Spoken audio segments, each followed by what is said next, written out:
I have heard some promos in the damn. I forgot how long I've been watching wrestling now for. But what we heard tonight, hey, I thought like I was watching.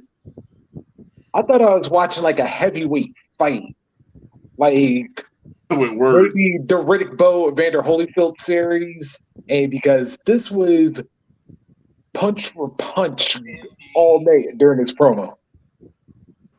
And that's That's exactly what it was. Not to take the words out of And Antonio's mouth. I'm sorry. Go ahead. no. I mean, that's exactly what it was. It was just blow for blow. Listen, you're you was the pipe bomb back in your time when you on your hot streak, but this is my time. MJF did not back down. I loved every minute. I mean, honestly, to be honest with you, this could be a true test for him too. Oh yeah, I think this is one of the biggest tests. But before we go on, number one, everyone share the podcast. This is a hashtag Kills for Life type of recap, but it's not hashtag. Well, you might as well say hashtag Kills for Life. Fuck it, fuck the bullshit.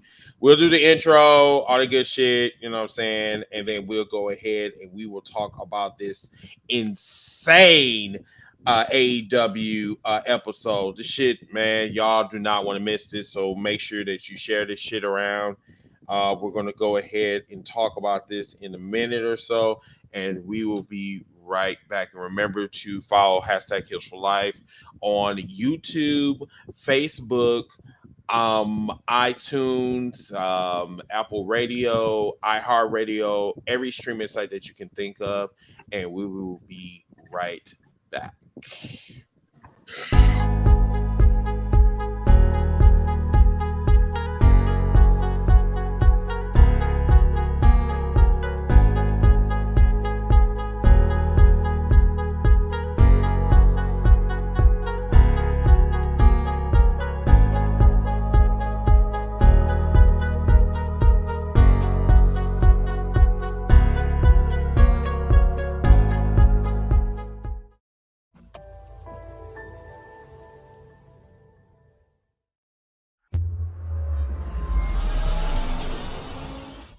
Hold up, hashtag heels for life. Wanna welcome everybody, yeah, we gotta get it hype. Hey, every week talking wrestling, we get into it. Current events, even guests that we're interviewing. Hosted by Chris, Kid USA, and Nappy Boy. Shout out to Ziggy, put the smack down, you can't ignore. The best you gon' find anywhere online. Tell the competition they about to get clothesline.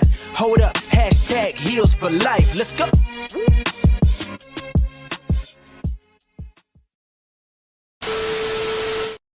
Welcome to hashtag Heals for Life, Thanksgiving Eve special edition. I am your host, Mr. Team Bring It.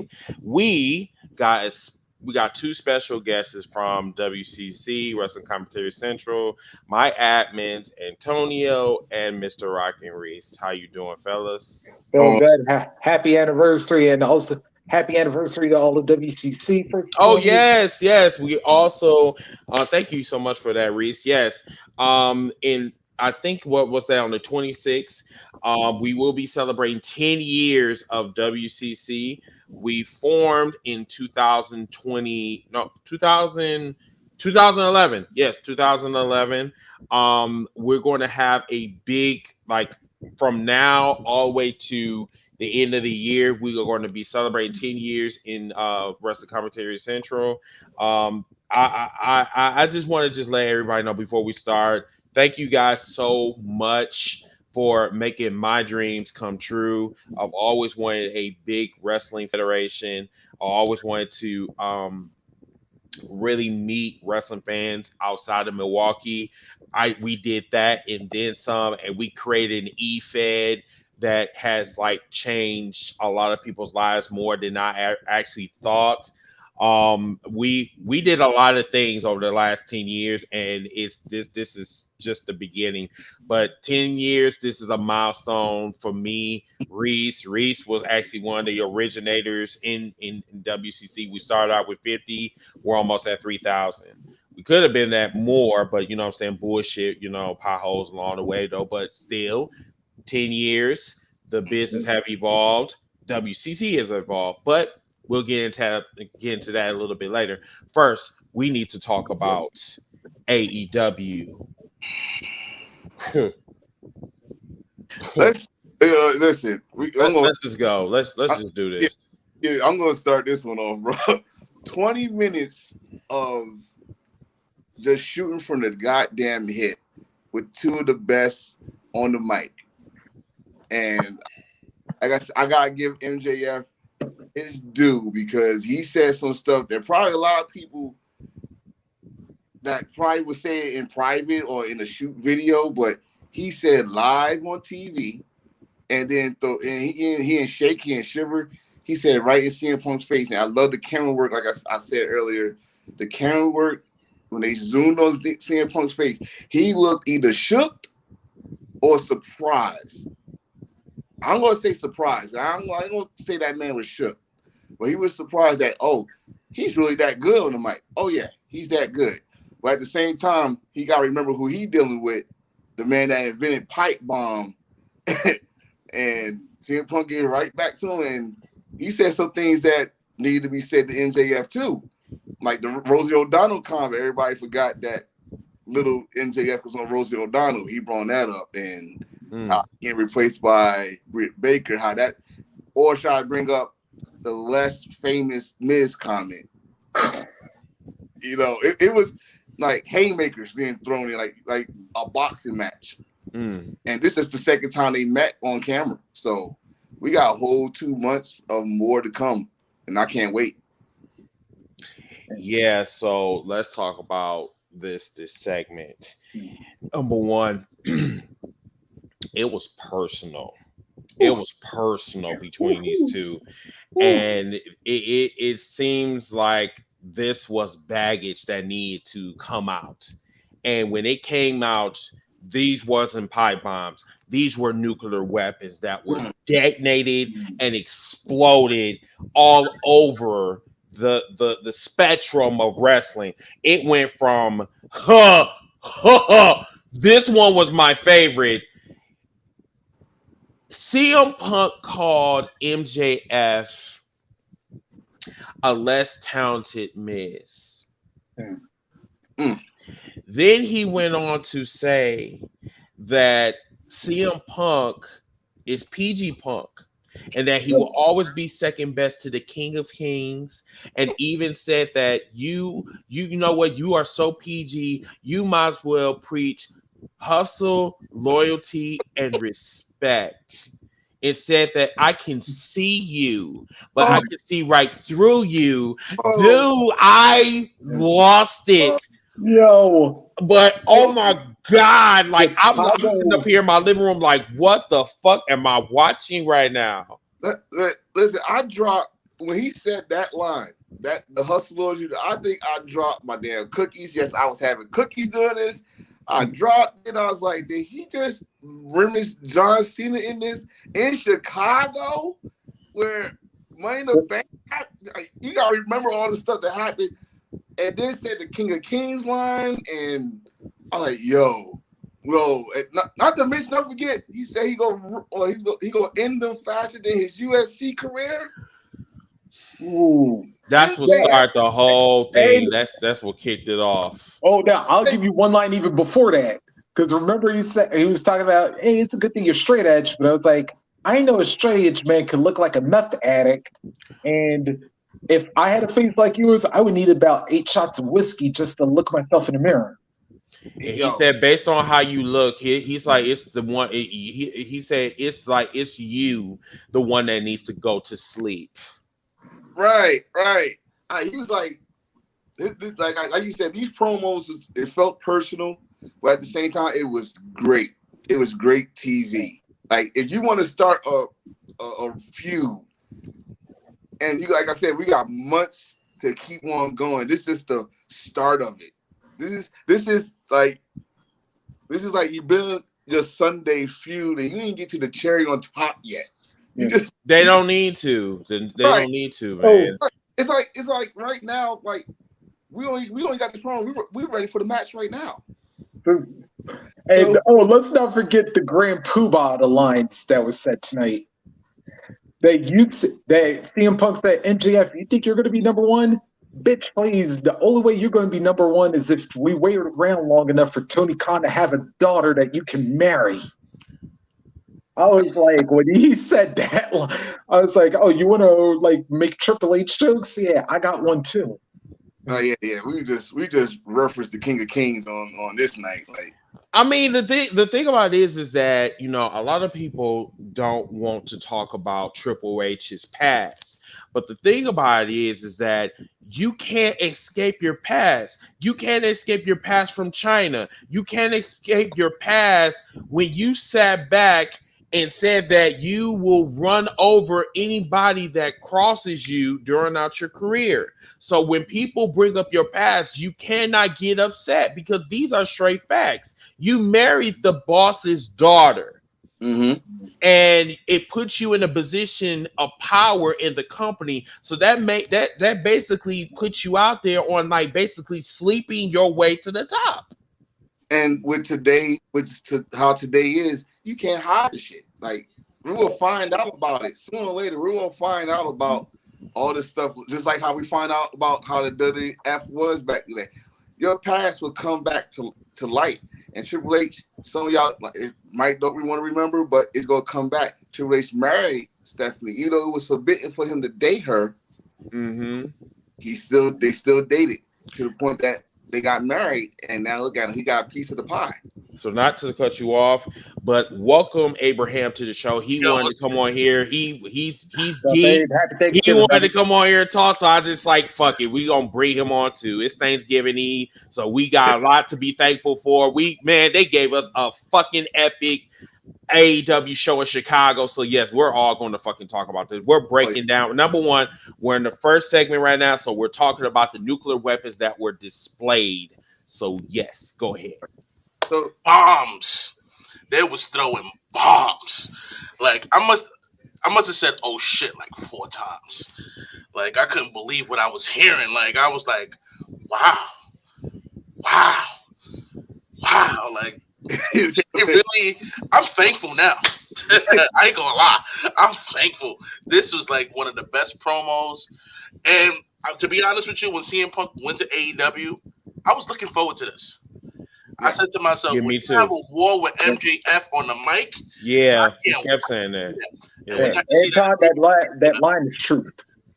Yes, because the thing about it is that you will never get this version in the WWE. The WWE is too animated. They're too PG. They're too all over the place.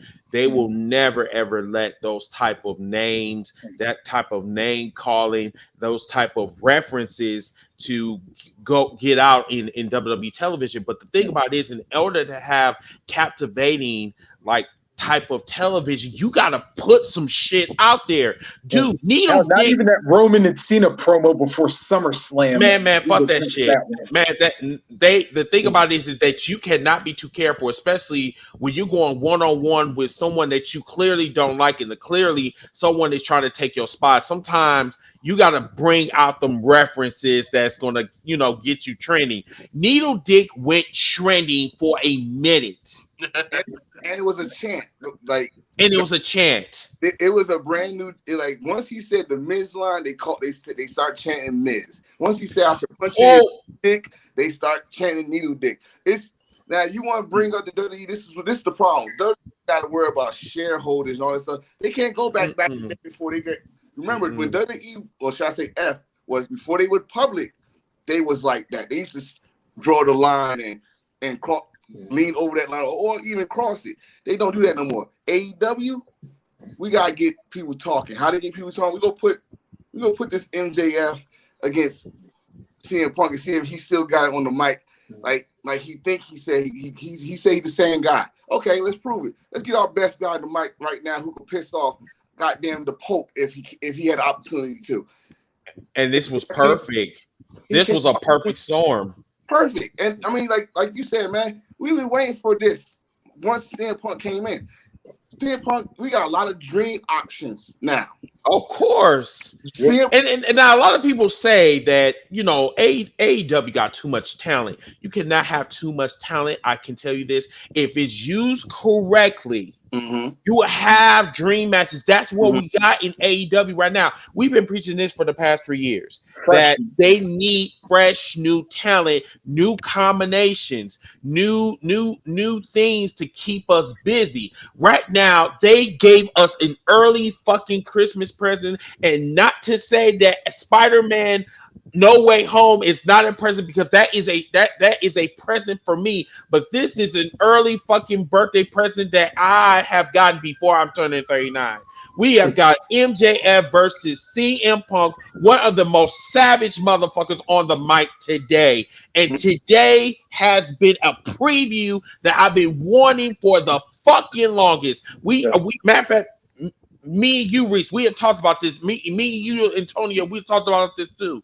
That MJF versus CM Punk. Would you ever see this? Are we ever get that chance, dude? No, I was funny you say that, because when Antonio and I was on just before you came on, I literally said, "Yo, if you would have told me 2-3 years ago that you was gonna have stuff like CM Punk, what we just saw tonight, I would have thought at best there would have only been like a 1% chance of it happening." Listen, and I said this too. I said, I'm going to tell y'all too. Just imagine y'all have built a time machine, go back to yourselves and tell them that you won't believe what's going to happen in 2 to 3 years from now. We see a Punk came back wrestling. He's going against that young Punk that you look at right now, MJF.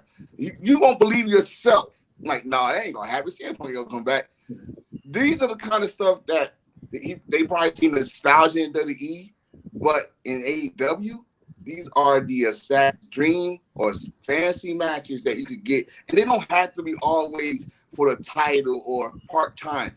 These are the matches they're giving you. Who, like I said, who would have thought you saw CM Punk back, period? Exactly. Now we saw him against Darby Allin. We saw him against Powerhouse Hobbs. But that's what I call, all right, he's ready now. So I give him these pitter-pat matches like with Gracie and QT Martin. Let's get him the heavy hitters now. MJF first. And I swear, I'm going to tell you right now, it was a privilege. I experienced my first AEW show last week, and I saw him come in that ring. Like, fuck it, I know somebody going crazy right now. I'm on my phone at a live show waiting for someone to say something. And Reese was the one that said, "You lucky son of a bitch." You know what Right. I mean? And CM Punk didn't say not one word that we was hyped. This week, Chicago was blessed to get the pipe. They were Down that we all been waiting for. Chicago is just a special city to me. They get all blessings. I'm telling you. Yes. Go ahead. I'm gonna put this as historically blunt as possible. You think of like all of the stuff that has happened. Professional wrestling in general knows when you show up to Chicago, you better make something really important happen. Whether it's for a face or for a heel, you think of, let's say, anytime the Road Warriors had a match, you know that was going to go down. You think of Chris Jericho's debut in WWE 20 years. Think of August 9, 1999. I remember that date. So do I. Listen, I think The Rock and Hulk Hogan when they had their showdown before WrestleMania. WrestleMania 22. Like Chicago is one of those places where if you know it's on that calendar, you better have something ready or that crowd going to take over that show. Yeah, it's like wrestling history. You know, they have their big cities and they have to perform. In that big city. Chicago's one of them. New York is another one, even though they had that little jackass that did that shit in Brooklyn. I know you're going to talk about that a little later, but there's a lot of cities that that has special moments. You know, Chicago is definitely one of them. You know, Chicago is definitely one of them. So is New York. So is Philly. You know, there's a lot of LA is another one. You know, so there's a lot of places that that have wrestling history, and today we saw history on that mic. Mm-hmm. On Most the mic. definitely. Now, Anton said this, not to cut you off, but Anton said this. He said someone in the entire group in WCC said that one promo was better than the whole entire Survivor Series event. Truth, and truth. The thing Oh, about it is that Survivor Series was bland. I mean, if you're gonna tell me that you think that like talking about an egg that The Rock gave you was entertaining, my nigga, no. I'm not gonna even lie to you when I say this next statement. Please don't take this the wrong way. But when Seth Rollins got speared, that was the only form of entertainment that I pretty much got out of it. I got some type of excitement, some type of reaction to the WWE shot. because like it was just like I'm sorry, it's like the WWE does not know what the fuck to do, and they've been doing this ever since AEW came into play. Like, but you know, it's like they're going to keep doing their stupid bullshit. AEW is going to keep like making golden moments. Tonight was no better. Was any different? But you notice that AEW is getting their publicity on their show, their matches. WWE getting publicity outside their shows and matches. We only talk about WWE when they release people or like this stupid fool coming out the stands. We don't talk about a great match coming out of WWE or something that got our attention. But we talk about AEW, we talking about promos, we talking about the matches inside the show. We ain't talking about nothing outside of AEW. That we talking about AEW, the product. That's the difference right now. The product is just phenomenal. If you have never ever went to a AEW event, it will change your fucking life, dude. I went there 3 years ago. I went there to Vegas. I met some great friends, even to the friends I'm friends with now. Man, the shit was like a game changer. I said that this company is special, and something about this company is not going away. 3 years later, this is where we're at now. It's a different feeling. Like Chris, you told me about this and you said experience it. I went and experienced it. It's a different atmosphere, bro. Yes, it is. Hey, you notice the real sad part? You go back to the beginning of the year and how people gave AEW shit for one of their rare misfires with the whole exploding ring thing, whatever. They correct that shit. That Dynamite. Mm-hmm. Right. WWE, on the other hand, actually had a decent Survivor Series, although, like I said, nothing really special happened. But it's just like, you know what? It got overshadowed because the only things that people were talking about that weekend were Vince and that stupid ass egg, and then the fan that speared Seth Rollins. You know, and the thing about that is like you said, this situation with WWE. I don't really want to talk about it because we have something special tonight, and we should not even that situation because I'm sick of the damn golden egg. I don't want to watch the movie right now because WWE kind of they kind of killed it. Yeah, they kind of ruined it for me. Yeah, and the fact that, like you said, Survivor Series could have been talked about because they had two matches that actually the only two they promoted that was decent. But nobody gonna talk about those matches because we gotta talk about Vince McMahon old ass coming out with a fucking golden egg and who stole the golden egg. Who gives a shit? But tonight, we just forgot about that old egg now because we got a golden ticket to a damn feud, probably feud of the year. Feud of the year. Yeah. So I don't give a shit. Excuse me, but I'm kind of getting sick of talking about this damn golden egg. I had to talk about it at work. Talk about this damn golden egg no more. Fuck the golden egg. It's retarded. It's and people, you know, want to, I guess, like have concussion syndrome. Like I've said, concussion syndrome said, "Oh, I don't know what you're talking about. The WWE is doing this. The WWE is doing stupid shit." Let's move on. Okay. Right. Now, granted, that segment was just gold. But let's talk about some other shit because What's going on with Daniel Bryan?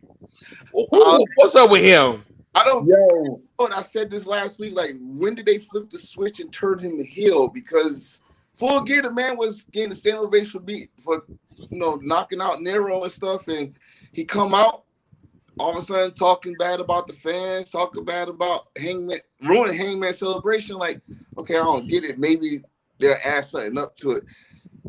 This match he had with Colt Cabana, he brought a little bit of WWE back with him because he said the word fickle. And, Fickle. and he knocked some teeth out. And I was like, oh, shit. Yeah, that man knocked his fucking teeth out. He said, "Man, I told you I'm gonna kick your fucking teeth in." And then that his actual tooth? Yes. it was because Yeah. like you literally saw right before they went to the picture-in-picture.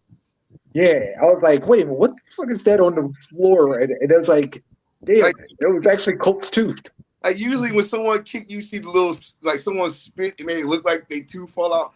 No, that was his tooth. He really kicked his tooth out. Yep. Danielson, the dentist. He was Wow. Dr. Britt Breaker is back there. She could fix him up real good. But yeah, that's And with Daniel being a heel, it makes more sense because if you have two faces fighting each other, they're going to have a badass match. Yep. It's going to Yeah. be badass. But in wrestling, you really need a heel and a face to make it work. Right. You I know, mean, it makes sense. Everybody's going ape shit for cowboy shit. So unless They you really don't have turn that Brock rock over moment, at Hangman heel is in other words. no. Why would you take the momentum from his touchless? We Yeah. have been waiting for you might as well say 3 years. This story built up. He got the title, the momentum going his way. Mm-hmm. You don't want it to be 50-50 on the match. So you got a heel, so it could be someone booing at 100% cheering for the champion. Like, we don't want him to be a transitional champion, just win the title and then give it up to Daniel Bryan. That's all Exactly. work. So you want Daniel Bryan sacrifice his fandom. He's still one of the good guys in the business. I'm all right. I'll go heel. Let's give him his momentum. And you saw what happened tonight when they got in the ring. It was cowboy shit all the way. Chicago booing the hell out of Bryan. Mm. It was cowboy shit all day. And then about to do that when he's about to do that slingshot. That buckshot. And he ran. That's heat right there. Like, yo, we want to see you get clothesline. What you ran. So what Daniel Bryan said is like, I put him in certain categories. Like I could put him in the category with AJ Styles. No matter if he's a heel or face, you're gonna have a badass match, and you're gonna like it. So like the same thing with there's a lot of wrestlers that you can like put in that category that they could be a heel, face, and then when it comes to the wrestling, we're gonna cheer them, we're gonna applaud them. They're gonna give us what we want. Yeah, you gotta respect their craft. Like I don't know how many years you could cheer like Chris Jericho, for example. Chris Jericho was a badass heel, and then when he turned face, a good ass face. But you can't hate him. Yeah, you can't hate him because like even if he's a heel, his work speaks for itself. You start respecting his craft, and the only way you gonna hate him if he says something that against your town or you as the fans. You go boom, but once he start working, you gonna start saying let's go Jericho and let's who he's against. But cheering him, that's what Daniel Bryan said. Like, yo, we know what you're doing. We get it. But when you start wrestling, you gonna hit those yes chants or let's go Danielson, let's go Bryan. I understand what he's doing. I just like, can you give us like a heads up next time? Like, damn, y'all just do it out there. Like, I was not ready for him to turn heel yet. Like, damn, what happened? How did this happen? I mean, because go ahead. No, I just said like how he turned heel was like instantaneous. Like I'm like, okay, so what was the whole point of you turning heel? Right, like you said, it's instant. It happened right in that promo. Like when he came out and he said one word. When he said WrestleMania, we went crazy. Yeah. I'll tell you what, but this speaks to what Danielson as a whole, because to me, this dude is like friggin' Al Pacino of wrestling. You can have Really? him as the dirtiest scumbag possible, or you can have him as the most likable dude ever. And it's like he can pull that transition off so smoothly that it's like he'll know, okay, man, Hangman, everybody's been waiting for him to get this moment. And you put me in the ring with him, man, we can't afford to have the crowd go like 50-50 like y'all brought up. So it's like, I've got to figure out a way to be the most disgusting piece of shit possible Mm-hmm. so that this crowd wants Hangman to literally beat me into cowboy shit. But what's the worst thing you could be in AEW? Do some of your WWE product characters. Mm. He said he did his fickle line. He brought up his. I'm sorry, that fickle shit is hilarious. If he come out with an AEW like a hemp version of the AEW championship, and you will get so he knows how to bring heat. Mm-hmm. I mean, he's been in the wrestling business for what 20 almost 25 years, so you should know how to, especially the indie fans or the AEW fans that appreciate his wrestling work. He should know how to get to them. So, like I said, AEW, what's the one thing AEW fans do not together just don't like? You bring that WWE shit over here. We're not gonna. No, we don't want to, because like AEW is basically being known as savagery, savagery at its finest. Right. And we seen that shit tonight. We've been seeing it over and over and over again. This is not a PG show. This is rated teen or mature audience only. Like, it's just, I love it, dude. Like, a show that says shit at least an average of 15 times a damn episode, it better not be no PG rating on that. I mean, and half of them's from Shivani talking about MJF. Yeah. You talking about, man, here come this bitch. Like, I'm like, wow. Like this commentator saying, look at this piece of shit. I mean, come on. You try to put PG on that one, first of all, you're gonna lose your fan base a little bit because you're being like the other guys. No, you are a different brand. You are not them. You are the brand we want them to be, or go back to what they used to be. They can't go back there. And I think that's why half of these fans don't like AEW, because they wish that WWE was like this. And they can't. Like I said, they got people to answer to now. Back then it was like this. They ain't had nobody answer this. Vince said back then, Vince was fuck the world. Don't ask us for shit. We gonna do what we want. Mm-hmm. Did you like our show tonight? Good. That's how we gonna do it now. All right, great. Or we're gonna change the product within like old WCW should do when the show start. Like honestly, this is AEW is everything we asked for the past, I guess, a decade, maybe a decade and a half. We got what we want. I support AEW. This is what I like. But don't change. Don't bring no PG over here, because y'all not PG. There's no PG characters in AEW. Not one. Right now, what I like about AEW is that the wrestlers that were in WWE NXT are being put on full display. I mean, you got the Aleister Black, you got Andrade, you got the ones that have not been put in those positions in the top spots are just flourishing right now, dude. Like, we seen a fucking entertaining main event. But before we get to that, we gotta talk about this. Dante Martin gotta be one of the hottest stars right now in AEW, and he's with Leo Rush. So Taz's faction has been after them for the longest, more so Dante Martin. So Dante Martin kind of turned on Leo Rush. So what do you think is going on in this direction? I want y'all to go back, and Reese, I already talked to you about this one. I want you to go back and look at that very clearly, because Dante didn't sign the contract. He signed the back of a piece of paper. He didn't sign the contract because the contract was in front of Leo Rush. when they zoomed on Leo Rush, you see the FTW contract right under Leo Rush. And I was like, wait a minute.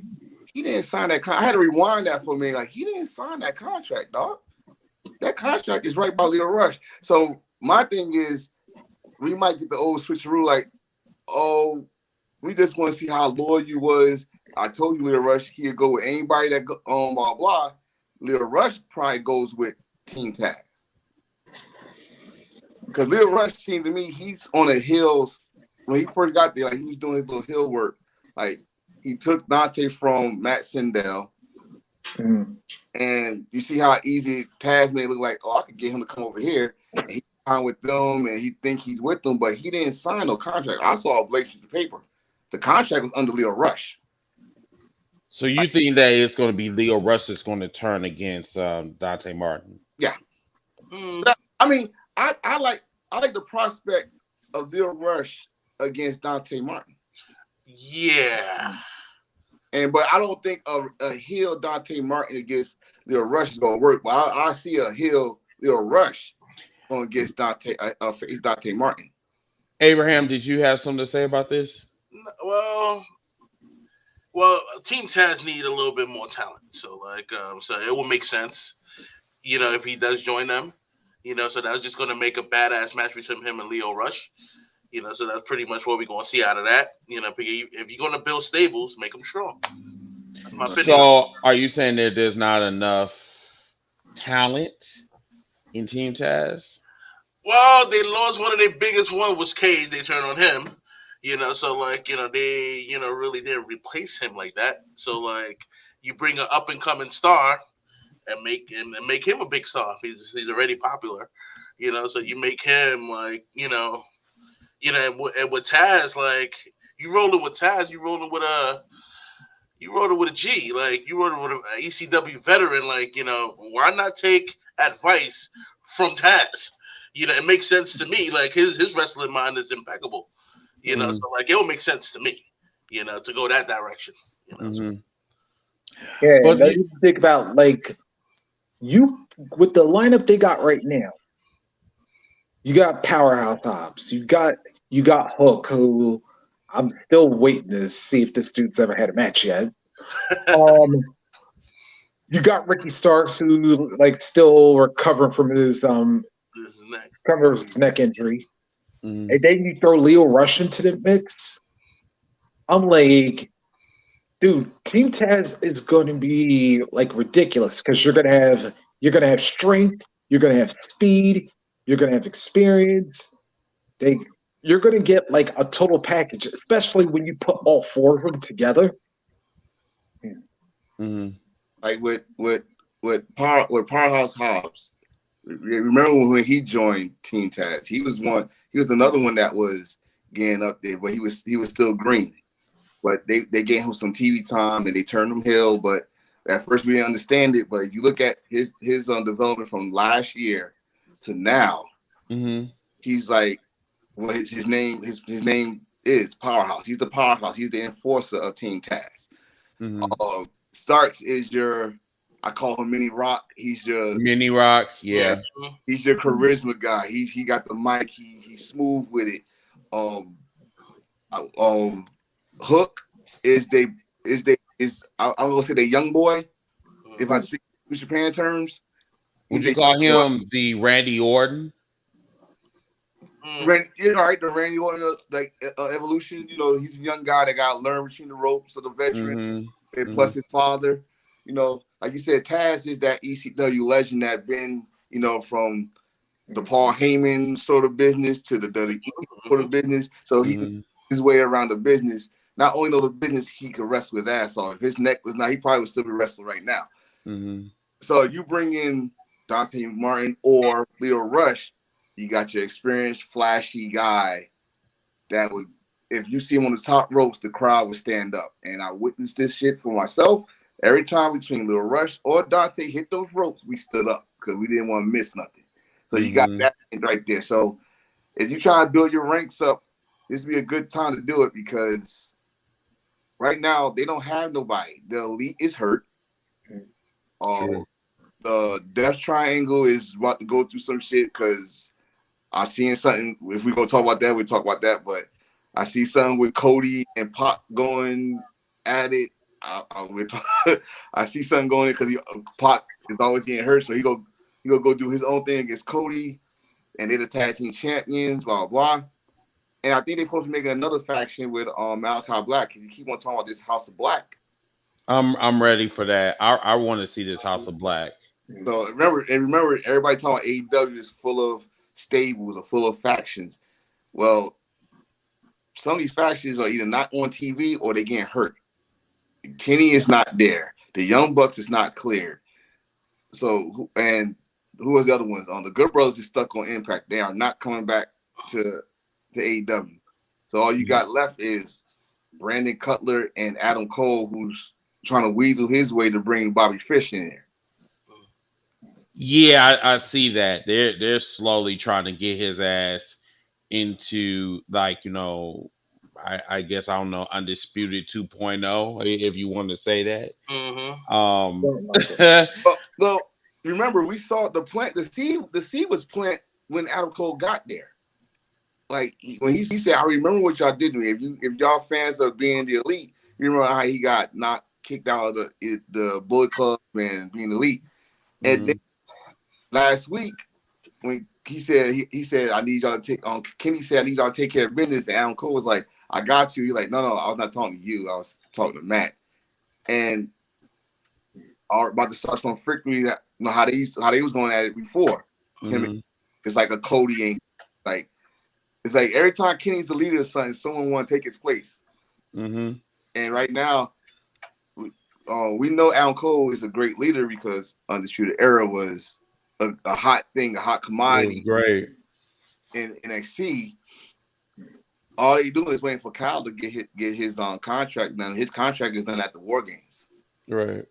So if Kyle comes in, you could do that, or you could wait for Kevin Steen contract over and you have Mount Rushmore. And you have Kenny and Allen fighting for the services of the Young Bucks. So you got so many options right now, but they're just planning on Allen Cole either turning on the Elite or trying to just turn on Kenny and take over the Elite. So that's how I'm seeing it. Okay. All right. Let's go on to was there anything else during Impact? I'm sorry. Shit. Was there anything going on during Dynamite? I'm sorry. I'm like so sleepy right now. Was there anything going on during Dynamite that you guys really want to talk about before we go to the main event? Yeah. Let's go Jamie Hayter, Thunder Rosa, and specifically that ending, because Toad and I, we talked about this one like we were doing our little personal recap. Jamie Hayter was pissed with Britt Baker after she cost her that, after Thunder Rosa beat her, because Britt tried to apologize because she tried to super kick Thunder Rosa, but then a la Shawn Michaels and Diesel, she winds up kicking Jamie Hayter, and of course Thunder Rosa winds up beating her. But afterwards, Jamie Hayter just shoved the shit out of Britt Baker after this matchup, and she was not happy. She was pissed, but that's another story because they gonna have to plant this one too. All right. Now you cost her the victory. Is she gonna cost you the victory on Rampage for Rio to get her title shot? Or she help you with? They planting seeds out. That's what I love about AEW. After pay-per-view, all right, that garden grew. Let's start another garden. Let's plant some more seeds for the next pay-per-view. And their pay-per-view is like 3 months in advance. So you got 3 months to make a story. So right now, who's on Britt Baker's next challenge? Is it gonna be Hayter or is it gonna be Rio? So we don't know what's going on. Who gives a fuck about Rio? Listen, they brought up the Battle Royal and said that she never got eliminated. Okay. Yeah. So I was like, ever since like she lost the title, I mean, I still say Britt Baker should have been the first champion, but she's champion now. So Yeah, I think they were trying to make some. They were trying to get some outside USA influence on the belt, so that's why Rio, won the belt, whatever. And I get that. Then they tried to, pander to the gay community, by having the very first, transgender, wrestler to win, which is fine. I have no problem with that. It's just right now the women's division have a long way to go, but they have been showing a lot of A lot of improvement. improvements, right? yeah, So that I'm not going to I'm gonna at least give them some props because I've Yeah. been seeing improvement. yeah. I mean, And you think about it from day one, the women's division was very questionable. We didn't know who these people was. You probably knew a handful of people, but now with they got some star power there. They got some Yeah. has some veteran experience that can help people that's not used to the big number of crowds or not big or not used to the longevity of ring work. Hmm. I see, like I said, they improve a lot. I mean, I remember when watching the women match, hell, when AEW started, like, who the fuck is them and blah blah blah. Now I'm enjoying what I'm seeing. I think ever since Thunder Rose or Britt Baker lights out match, they've been doing great. They've been getting up there, and what's her name? Jay Cargo is getting better. Mhm. So Okay. I don't. Yeah. What surprised you? yeah, 'cause you had I'm that. not- I thought you. was it that obvious? I'm sorry. I'm sorry. I'm just okay. So I'm watching the main event right now while I'm talking to you guys, and I'll wait until we talk about the main event. Like I said, I'm here like, what the fuck is up with these fans, yo? Let's talk Yeah. about it. yeah, but yeah, because I was like I said, I had to point this out when that happened, but like I said, we'll get to that one in a bit. But Okay. I know why he was froze, and Reese, you know why he was froze too. Is it about a certain belt? Yes, the belt was wow. Like Chicago is trash. When I saw that in real time, I I said, was like, damn. First thing I thought of. I mean, but like, John dude, Cena like, ECW. how the fuck did it get all the way in the back, and it came all the way to the front, and it hit the referee? Oh man, Yeah, I I remember mean, it was like at point blank range. Like, I'm like, dude, that and then smacked her. I think they were trying to throw for Cody, but somebody's aim was really off on that one. Yeah, and then Andrade got upset. But wait. There's more about that situation because then Cody goes back, gets the belt, put it back on to take it right back off to throw it back in the audience. Like, Andrade got upset. like this lady. Cody needs to go back to Stardust.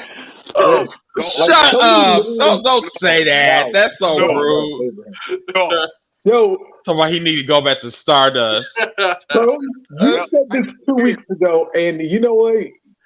You nailed this so good. Cody got like John Cena 2000, like late 2009, like 2010 kind of heat. Yeah, he's not an X-Pac heat yet, but he's at that. I'm a face. Why y'all booing me, dude? We kind of getting sick of your charade, man. I mean, Like dead ass. Like we are tired of that. We tired of your haircut. We're tired of your tattoo on your neck. We're tired of you looking like a flame on fucking Johnny Cage. We're sick of it, man. Like we're tired of you. And here's the crazy thing is that he don't even win. Well, he did have the TNT title twice, but them reigns were damn near forgettable. But I'm so happy. That long ass entrance and shit. Listen, man, sit your ass down, go produce the reality show. Okay, you know what I'm saying? I'm like, bro, like I'm not gonna lie, like his music is off the chain. I actually like it. I actually used it when I was wild card, but the intro is long as shit. Like it is. It never got his intro was never that long. Like we went straight to the music and like you said, I love the first to it. I like the kingdom of that shit. But dude, you take your time. Like, I mean, the only time I really liked the interest when it was that long was when you broke down the throne. Yeah, that was different. Like when you broke the throne, that was the hot point of that interest. But after that, it's too damn long, bro. Like, I mean, that was okay. Well, we ain't gonna get into that though, but okay. Um, that belt though, that hit Arby like yeah. that's just like wow. She didn't need to get hit with that damn belt. Chicago, man. Yeah, Chicago is no different than Brooklyn. And we ain't gonna talk about Brooklyn right now because like I'm mad at Brooklyn and that was some like ECW up at the Hammerstein Ballroom kind of stuff. Yeah. And when I looked at that video, dude had a running start. Like I've been to Brooklyn and for certain events, so I had a seat around there. So like it's really dark. So like there's like a little gap that you can probably get through. So like he had like a running start. Like when I saw the live feed, like I watched Raw and I fast forward to that part. Mm-hmm. So like you see Seth Rollins and then you see the dude just running. Mm-hmm. And I'm like, wow, how did the security guards kind of like miss this? But did you see the video where he came from though? I don't know exactly where he came from, but he came all the way around. He took pictures. Oh, he did. What you mean he took pictures? He took a video out there from. He actually put the pictures of where he was sitting, where he was waiting for Seth Rollins. He's like up in like I ain't gonna say the front area, but I'm gonna say he was like not that far from the first rows. So this was meditated basically. Like he knew his route. Yeah, he said it's a video where he so-called explained himself. He a bitch ass nigga. I swear. I'm sorry. He said that he felt that Seth scammed out money, but everybody like you was not talking to Seth. You was talking to a scammer. Mm-hmm. That didn't do it to you. And it's obvious you got caught with a scam. Why would a wrestler who's getting paid $3 million to talk to a Carl Winslow lookalike? Like I don't get it. I was tight. He had dirty Jordans on. And they had the nerve to have a dirty ass hoodie on top of that. I was stuck at work. Like I was contemplating that day whether I should go to Raw or call out from work. I like fuck it. No, just calling it work and just to work, make your money. And then like as soon as it happened, my boy was like, "It happened again." And he showed it to me, and that's when I started getting all the videos, and I'm like, wow. But it seemed like it's always Brooklyn too. Like same place they attacked. And then they had an incident when Raw went off the air as well. But see, that was that was different because the dude when Street Profits had a wrestling match earlier. Mm-hmm. It signed clear as day. Mm-hmm. It's something about Ford. So at the end of the night, the dark match was a lumberjack match. Mm-hmm. He said it again. Ford saw him and heard him and said, come up here and say to my face. Mm-hmm. While he's walking through security to the barricade. You see MVP and Sami Zayn like, now hop over. Go ahead and hop over if you want to. MVP put the cane up like, this is MVP from Miami 305. He don't play that shit. Ex-con, you know MVP story. But Sami Zayn was like, jump over that red. He just said, come on, jump. And you got Ford right on there like, just jump. Because you jump, you go get stomped. Like, that's how it's supposed to happen. If you go over that barricade, fair game. Mm-hmm. Yeah, because the referee saved the big guy, the black guy.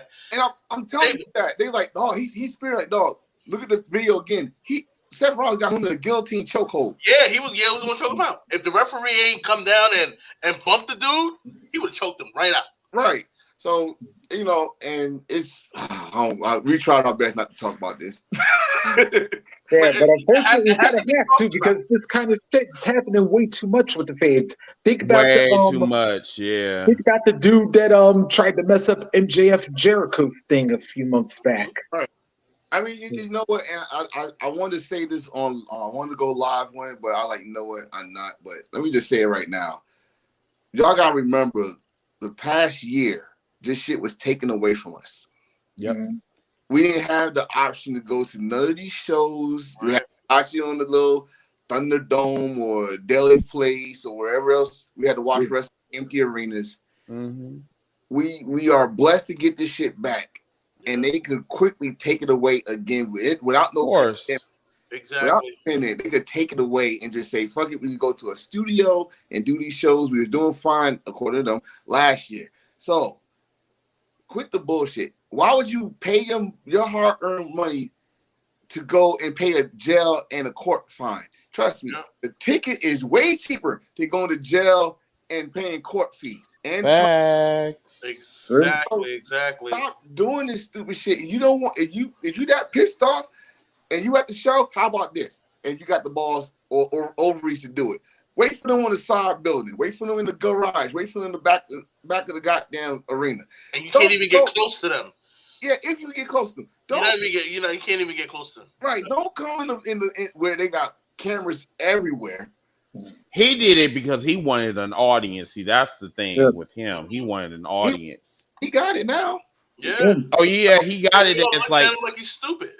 Yeah, that he's this motherfucker said that he is a 4th generation Samoan. He did it for The Rock. He better not be related to The Rock. He said he was related to Rock. I'm like, bitch, where?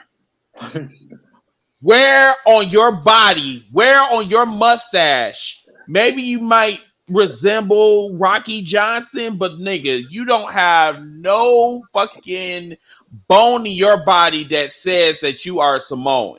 You look like a fucking junkie from fucking New York. Jesus. Like dead ass. And no offense, Abraham. I'm good, bro. I'm good.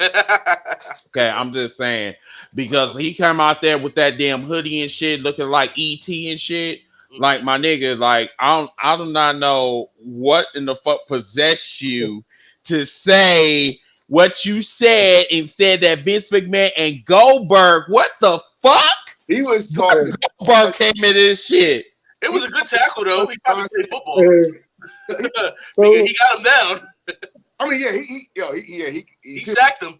He played with the Giants and Jets and need their help. But you know, I mean, the shit he was saying, you was like, a what? A what? You sound like, you know, how Stone Cold and The Rock, what? What? I mean, dude, just take your charges and go somewhere. Just go somewhere. Because right now, you're just making it worse for yourself.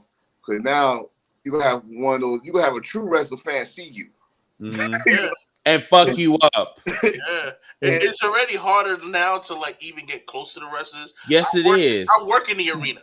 So there's times that, like, when I come into the arena, I come in like the same place where the wrestlers come. But since it's my job and I know my role, you know, I'll see somebody. Oh, okay, there's Big E. When we had SmackDown in New York, I walked in with Big E. He had the briefcase and everything. He was right behind me with some big ass headphones, and I'm like, "Oh, it's Big E." But I know I'm working. I'm not a fan. I'm working. This is my job. So he's walking behind me, and I'm like, wow, you know, I can get close to him because I'm an employee. But, like, they have the crowd with barricades in New York, like, where the wrestlers come in, and they have cops and everything like that. So, like, you really, like, you know, can't really get close to them, you know. So I'm lucky enough that I get close to them, but, like, I just say hello, and that's pretty much it. And I just go about my business, and that's pretty much it. Mm-hmm. Yeah, I had a chance to meet some good ass wrestlers. Trust me, I see them a lot, often. You know, so but like you said earlier, like they could easily take the shit away from us because, like, before I went to the Aew Dynamite here in New York, I don't remember what was the last wrestling show I went to before that. You know, like, you know, that was and that was last minute when I went to Dynamite, and I did not regret it. I did not regret it when the one that they had in Queens. I got to see Omega and Daniel Bryan. Right. I got to see that. You got to see a classic. I saw a classic. Yeah, I mean, classic. And I said to myself, I like when I was there that night, I'm like, both of them is not going to lose. Oh It's going to no, be a tie. No, Something. no. It's going to be or a run-in or something. no. It wound up being time limit draw, and I was fine with that. And you know what? And usually and I'm saying this because usually you hear some boos, but not boos that it was a bad match. Boos No, that they wanted to keep going. right. So and that's all I'm saying. Like, yo, stop. People need to stop doing this because we're getting the shit back and shit's looking good. Mm-hmm. I mean, even if you're a Dirty E loyalist and you're going to these shows to see whatever you want to see, it can be taken away. So what you need to do is tell these people or something, and these shows are telling you these shits too. They tell you. AEW does the same thing. Do it. Don't get in the ring. WWE do the same thing. Yeah, please don't get in the ring. As a matter of fact, there was a fan that was after Mateus Mates, I believe Ford, I believe. Yeah. So he was harassing him, and then Sami Zayn already don't like fans as it is. So he was coming over towards him, and then MVP was asking him, come on now, since you being bad the ball, come on now. So then the motherfucker, like, I mean, he looked like the fan looked like he was a little bit slow, like walking towards him, like, you know, and he was just like, you know what, you're a pussy ass nigga, go away, go. He don't talk that shit to Bobby Lashley or somebody. Yeah, because Bobby Lashley will get in that ass and he'll beat the shit out of him. Don't believe me? Go ask Gage. Listen, I was gonna put videos up of every fan that jumped the barricade and who kicked their ass. I got one of Macho Man, NWO Macho Man. A fan came in and he beat the shit out of them. I got Triple H beat the fan up trying to attack. In Germany, and the referee got himself some too. Right. So like, that fan that tried to jump Randy Orton in South Africa and then took an RKO. It's fans out there like don't like this is the work, it's blah blah, but don't think these wrestlers are can't fight or can't defend. Jump in there when Brock in there, man. Do that. Then I'll be like, all right, you got some balls. You have balls. You might be stupid, but you got some balls. Yeah. There you go, buddy. Yeah, trust me, that one fan that nearly fucked up Eddie Guerrero off the ladder, he found out the hard way. Oh yeah, he got fucked up. He seriously got fucked up, and Eddie could have been seriously hurt behind that. But you know what I'm saying, it's like fans, they want to be in the show, but they gotta understand that, you know what I'm saying, these wrestling companies, they have a agenda they have to get through, you know what I'm saying? And when you try to be in the show, you're disrupting that. Exactly. And you can't do that, you know what I'm saying? But they have to learn the hard way. And this, y'all already part of the show, y'all there. Y'all live. Y'all the show. Y'all the reason why they got these shows in the first place. Y'all the reason why you want to kill them and put them in harm's way. That's the part I don't care. Exactly. Monday, they cut that scene so quick. Like when Homeboy tackled them, they just went right to the video package. But it was already too late because we already seen the fan tackle Seth Rollins. Yeah, the commentator was like, "Oh," and then he had to get professional real quick and talk about what happened in the match. I was like, "Wow." What's crazy is though, I ain't gonna lie. I thought because all I saw was red sweatpants. That's right. So some tight ass sweatpants. So who the fuck? I'm thinking like this was Big E or somebody that would wear some tight ass shit. You know what I'm saying? But I'm just like, no, I thought that was small. Big E. Because they working on a program between those two. So like, okay. But then the camera went off and went to like you said, the video. I was like, oh shit, that's a real right. Yeah, like my boy was there. He was telling me, "Oh, I thought Kevin Owens was coming out there to attack him," and I was like, "Wow!" Like that big. It was really, really bizarre. Like I got like comments from different people that were actually there, and told me exactly what happened. Let me say that if anybody thought that was a work, you gotta be out your goddamn mind. No, that was not no motherfucking work. Then they said that this was a setup. So you telling me Vince McMahon is going to set up his own fucking talent? Well, you know what?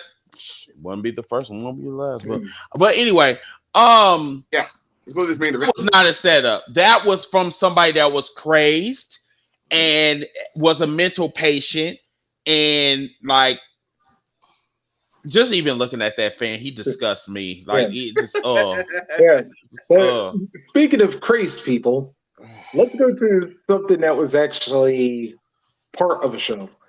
Damn, and Tone, your analogy for this thing was perfect. When Darby Allin came out of that damn tunnel and like blasted Austin Gunn on the rampway, and then they was heading for Billy and Colton. I was like, yeah, that was like Ronnie Lott coming in the middle of the yeah, because Darby almost blasted the. I'm surprised dude didn't go flying off the rampway. Yo, that would have been fire though. Yeah, because I was like, Darby came at him like Ultimate Warrior speed and just like hit Austin Gunn right in the ramp. The setup was beautiful though, because you just see Sting standing there smiling. Yeah. Hey, Darby gonna come from behind. That's what I thought. But no, this motherfucker come out like someone lit a fire up his ass. He just haul ass. And all you like, if you put that shit in slow motion, I mean, y'all get a chance to put on slow motion. Austin's body was going, but his head was still there, like in front of Sting. Like he speared him perfect. Like that's the best dance spear you probably see from a guy that's Darby Allin's size. That spear was nice. It was. Oh, yeah, man. It was nice. It was. You know, I ain't gonna lie, for like Billy Gunn to be like what 58 years old. He's in great shape. He looks great. I know he can't wrestle long, you know, because of his asthma and all that stuff. Can't have long matches, but like it's good to see that he's 58 years old and he still look great. I mean, Billy's always been like Billy's kind of always been like a big body kind of guy, but he's definitely toned it up in the last few years, and I gotta say this, that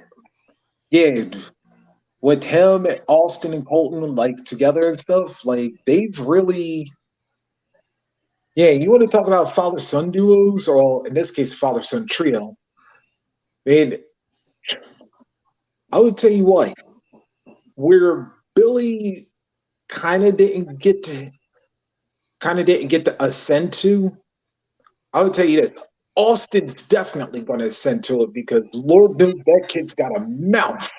And I would say this, he's the only person I know that you don't need a microphone on, but can still wind up cutting a promo. Yeah. He's loud. You know what? His voice remind me of Brian Christopher. And I'm telling you this from live. Like he did the laugh like Brian Christopher. He was loud. Like where we was about an entranceway. He was always at the far end of the ring. He was still talking shit. Like we was playing Mr. We was chanting Mr. Ass. And this a sold out arena, Mr. Ass, and you still hear him like loud as shit. So he reminded me of Brian Christopher, like annoying voice, doing that stupid damn laugh and shit. But the other son that looks like got the height of Billy Gunn, those like you put those two together and get them working like a tag team, like an actual tag team, they could make a lot of noise in AEW. I mean, right now, it's so many tag teams, they got really work to get at least a title shot. Because it's too many great tag teams. And they talking about signing the Briscoes. Man. Jesus Christ. Man. If AEW sign the Briscoes, this tag team, their tag division already on fire. That shit's gonna be untouchable. I was watching today a little bit of a moment between Arn Anderson and Tully Blanchard today too. And, like I don't know if Chris got to that yet, or AEW finished for him. But oh no, we're done with AEW. Yeah. So like they had like a little bit of a moment, like you saw a little bit of like a sample of the Brain Busters, a little bit like that poor Mexican guy Jose. He got punched by the Four Horsemen, man, and I was like, everybody's talking. I like they're not gonna fight each other. I mean, if you're a Four Horsemen fan, you always want to know if they ever face each other, like a Tully against Arn or a Tully against Ric Flair. I mean, we saw Arn against Ric Flair, but that was a setup. No, but we never saw that they actually wrestle. And so I get the tease, but we're not gonna see that. No, I'm not saying we're gonna see that, but like just we got a little something. I understand because I mean, once I heard you say brain busters, I totally understand what you're going. So yeah. So I mean, but to see them in the ring, and you see once they're in the ring how the crowd react to it. Like they might go hands, and then that poor dude came in and told Tully he told Arn to he grabbed his nuts and said suck me. Okay, Arn brought out the Glock and Tully brought out the Magnum, and it was just like, yeah, poor Jose, he got it double time. Yeah, that main event was crazy. It was all over the place though. Entertaining. Yeah, that main event was great, man. That was especially like towards the end, it was so much fucking action. I definitely agree that match alone was better than Survivor Series, dude. And plus, Chris, I gotta give you your favorite line again. Ray Phoenix, that dude was too cold, man. I was like, seriously. You know what I said? I told somebody this. I said, listen, when I was gonna say a teenager, I had Rey Mysterio. Right now, y'all better enjoy this dude right here, Ray Phoenix, because man, bar injury, he could be the best damn luchador in the state ever. Yeah. Ever. Even Rey Mysterio said it when he was in Lucha Underground. This is the next one. He ain't lying. That dude, he could do the same thing every show, and you still be amazed at how the fuck did he just do that? Yeah, it's like how he be flipping around and do double takes and shit. Yeah. Like shit is crazy. Like I've never seen a luchador that ever did that. And it's like this was my first time ever seeing him like 3 years ago. I think this was the first time it was at all in or whatever, and that was my first time ever seeing them. Then when they came to AEW, it was just like they took their it was like match after match after match after match. They just got better and better and better. And I'm sorry, that's like one of my favorite tag teams in AEW.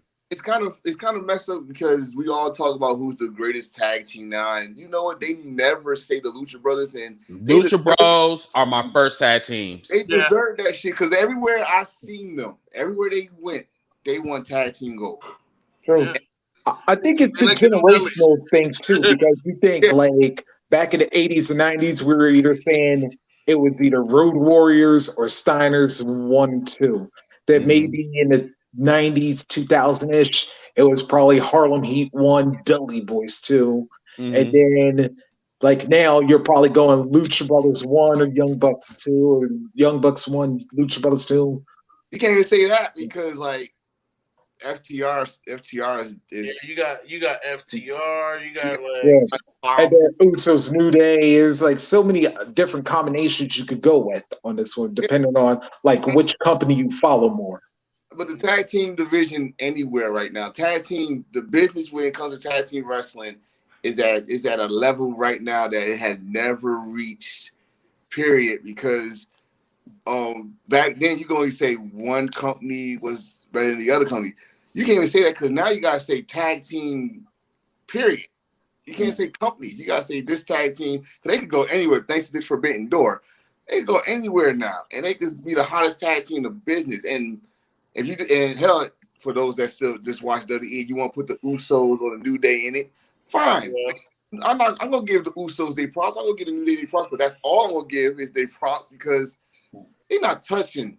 I mean, because that's the only tag team that's in the WWE that we can actually speak of. Everybody else is trash. Yeah. I mean, they trying their best to put up the Street Profits in that level, but they're not there yet. They're not there. They're not there. No, they're not there. No, they're not there. I see a Shawn Michaels and a Marty Jannetty, and I think we know we can tell who's who. Shawn. They already told us they go push forward.